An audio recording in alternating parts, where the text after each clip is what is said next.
嗰啲阿姨佢哋割到啲菜，我就去同佢哋買啲菜拉去市區賣，拉啲市區賣，後尾我啲生活先好翻啲。哦，我明啦。咁你點走啊？你隻腳走唔到嘅話，咁拉咯，拉啊！我3輛車可以拉到噶。咁你個小朋友咧？孭住咯。有人話咁係點啊？有人話好假，點樣假咧？你未經他人苦，係咪先啊？你就唔好講人哋嘅痛。你可以敘述你嘅故事嘅，係咪先？佢可以敘述佢嘅故事噶。你係拉啊，攞個3輪車。嗯。然之後咧，咁啊拉去買，咁咪生活好啲，唔需要話買衛生巾啊，買嗰個藥啊，都要去問家公攞錢咯。啊，你繼續講埋佢啊。咁我孭住個女去市區賣菜，咁成日都係咁去啊嘛，咁我個生活慢慢好翻啲啦，咁慢慢生活好翻啲啦，咁我又唔敢同人哋講，因為我家公又出去搞其他女人，搞到我得咗婦科病。哦，咁佢都算抵死噶啦。搞到我又，我依家我都唔知係點捱過嚟嘅。你嗰段時間真係唔知點捱過嚟嘅，真係生不如死。你慢慢講咯，你咪聽人哋講咯，係咪先？你繼續講。冇嘢噶，人哋信唔信我都冇問題，但係呢個係我親身經歷過嘅問題，親身經歷嘅。咁喺我賣菜嘅時候咧，就識咗個外地嘅男人，佢對我咧都特別好，佢了解咗知道我嘅情況下咧，佢都唔介意，佢又俾錢我去醫好我嗰個婦科病。但係呢件事咧，俾我家公知道咗啦。咁佢咧就覺得係我背叛咗佢，佢就警告我唔可以去再搵嗰個男人啦，唔係真係就會殺咗我。哦，咁佢真係心理扭曲噶喎，如果呢啲咁樣嘅狀況。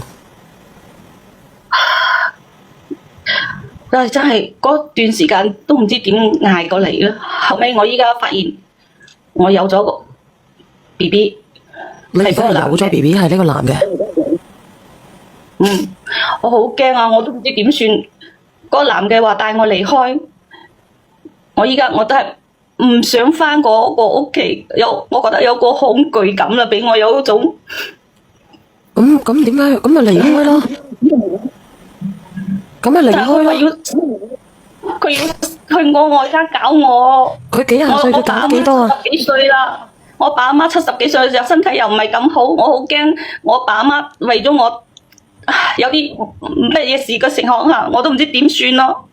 唔係啊，你今年先40歲係咪先啊？咁點解唔走咧？直播間嘅朋友仔有冇人聽到啊？如果俾你係點樣去點樣去做啊？跟佢走就得噶啦，靚女。佢話要，如果係我跟佢走嘅話，佢會威脅我爸媽要。佢點威脅啊？佢一個伯父嚟嘅啫，佢唔係話後生點樣啊？你咪裝晒攝像頭咯，預防萬一咯。如果唔係嘅話，你咁多年你都過咗啦，你欠佢啲乜嘢啊？你乜嘢都唔欠佢嘅喎。可能佢心入真係有問題。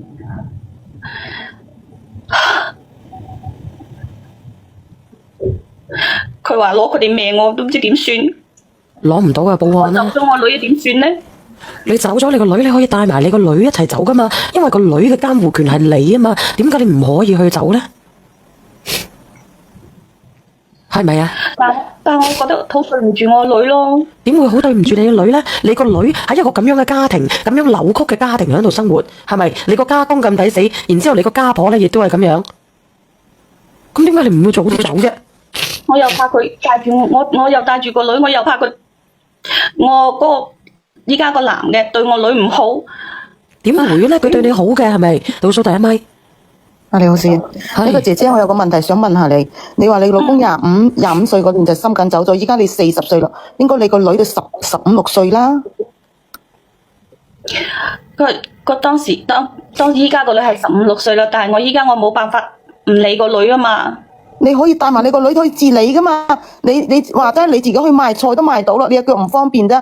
依家有個男嘅，你都冇需要個男點樣啊？你可以帶埋你個女走，我點解你10幾年仲喺你夫家嗰度？你老公都唔喺度，你家公咁嘅殘暴，你做咩你仲可以唔走嘅？你咪剛才你又話有阿爸阿媽，我聽咁耐，我以為你冇外家人添。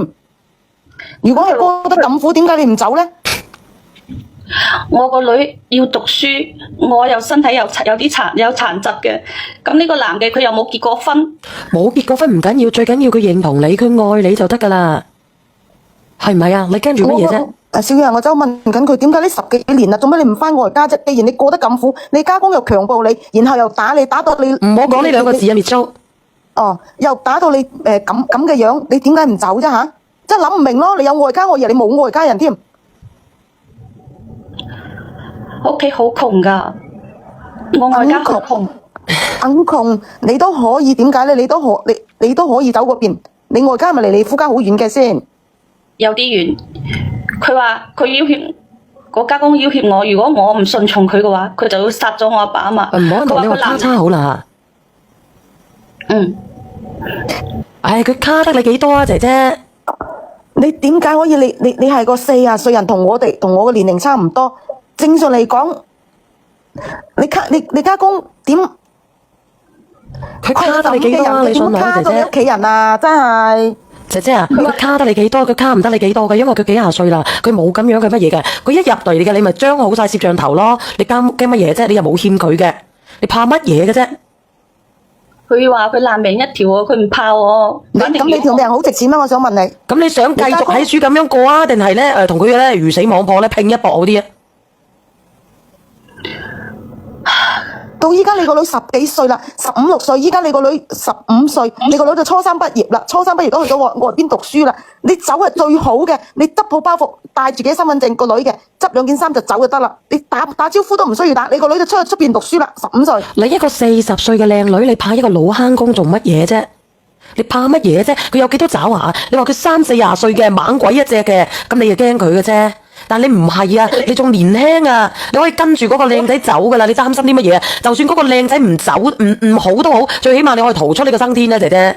佢冇需要話跟個靚仔走啊！佢個女咁大啦，佢都可以自己可以揾去出邊其他村度賣菜，唔喺佢夫家度。佢一樣點解要提到去其他村啫？如果你隻腳有問題嘅，你可以喺廠入邊做嘢嘅，姐姐。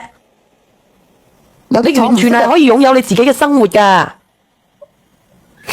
佢話如果我走咗，佢就會對付我阿爸阿媽。佢話佢個命，佢唔值錢啊！點會對付啊？你真係蠢嘅！而家法治社會，佢六七十歲係咪？你又老豆老母又60、70歲咯。咁我想問你，你唔反抗，佢會越嚟越欺負你噶。你個女依家有幾大先？15歲。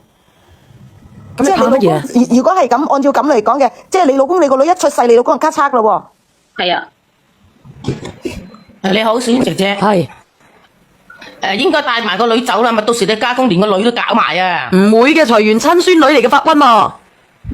難講喎。個孫女唔會搞嘅，依家佢阿爸媽70幾歲，佢家公都唔。仲有啊，佢話殺你老豆老母係呃你啊，要挾你噶，絕對唔會啦，你放心啦，快啲走啦。而且你咁，即係點講咧？而家佢都過咗10幾年咯，你已經俾佢奴役咗10幾年咯。佢話邊度嘅老人家到咗咁嘅年紀唔使坐監噶。你都戇居嘅，佢呃你嘅啫。你40歲啊？你有冇啲法律意識？你有冇讀過書嘅其實？有讀過。冇讀過書，你依家有手機會連得上嚟呢度，佢都可以刷到抖音，爸爸都有啲法律意識啊，小遠。咁咪就係咯。你一啲大局意識都好，無啦啦咁樣俾人奴役咗10幾年，仲俾個伯父。如果俾我一早就走咗咯，拖住個細佬哥，以前係唔制，啱唔啱啊？而唔係話我而家係戇居居咧，就俾狗追咯。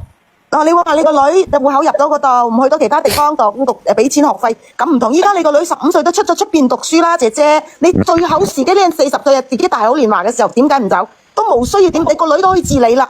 你就擔憂咩啫？走啦！如果你跟住呢個男仔真係對你好嘅，又醫翻你啲婦科嘅，你再同呢個伯父嘅，你一樣得婦科啊！遲啲唔係婦科咁簡單啊，霉啊，嗌啊！跟你個男人啊，話俾你知，我覺得如果咁啊，你個男人都好唔接受到你個女嘅，我就覺得你冇跟個男人自己揾錢養大個女，以後同個女相依為命。你問下佢睇下得唔得咯？會唔會接受你個女咯？倒數第一咪你好啊！好，你好，小賢。係你好啊，哥哥。你係講故事嘅定係講佢噶？講佢嘅。咁你講下。然後咧，你明啊？我講個事實，當隻雞呢個換血流，你嘅家公其實係嚇你嘅。我都認為係嚇嘅。咁你不如搏一搏啊！都冇需要搏啊！講個事實，佢又講其實你屋企都有嗰啲大佬細佬吧？係咯。我哋做咩要驚嘅啫？嗰啲初生做咩驚嘅啫？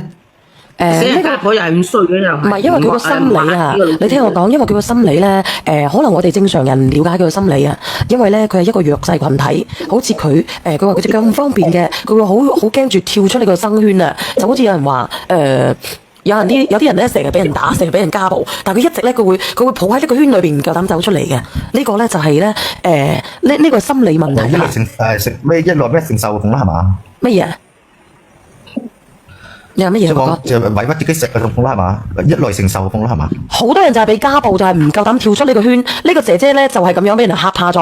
我覺得呢個一針見血講得啱嘅。當你遇到呢啲咁樣嘅人嘅時候咧，你必須要強大起嚟咧，同佢絕地反擊。可能咧你覺得我思維有問題唔啱㗎，你要按照法律咁樣，你話俾佢知咯，我唔驚你嘅。我即係點講？我哪怕咧我同你魚死網破嘅啫。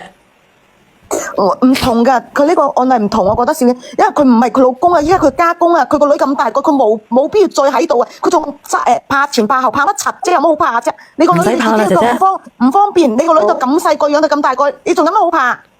係啊，你錄好晒啲音啦，預防咧佢對你做啲乜嘢行為嘅，你咪不交俾警察叔叔咯。好多謝小燕姐姐。